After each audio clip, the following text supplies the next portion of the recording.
musician? I actually remember that very distinctly.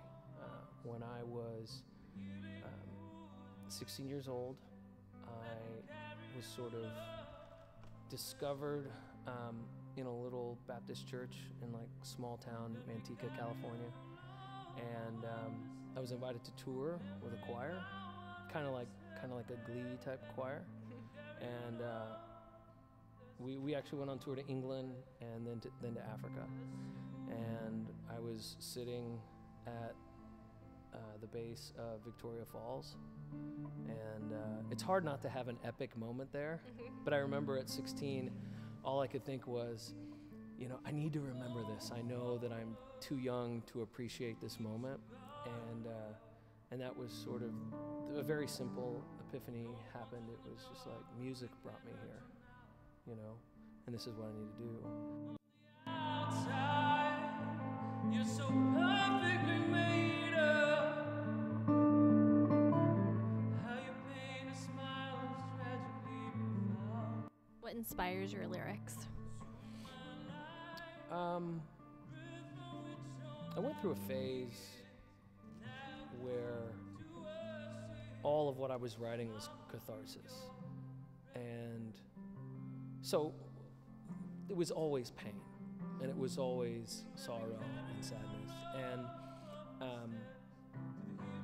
I'm not above any of that now, but for the most part, I see pictures when I write and colors. And so the music that's coming out now, maybe it's just a form of maturation, but it comes out in the form of pictures, and not so much that like I watch a movie and I get inspired, but more like everyday city life.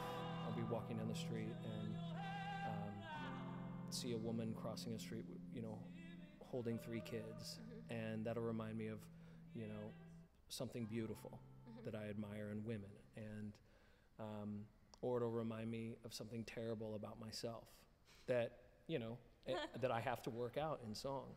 And so I think there's sort of a duality, and part of that is part of my songs are working out my demons, and part of my songs are being inspired by these pictures, these sort of urban landscapes.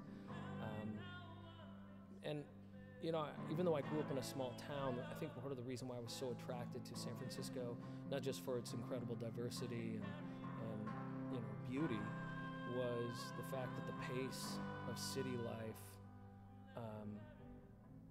leaves these little like nuggets, these sort of little literary moments in mundane things.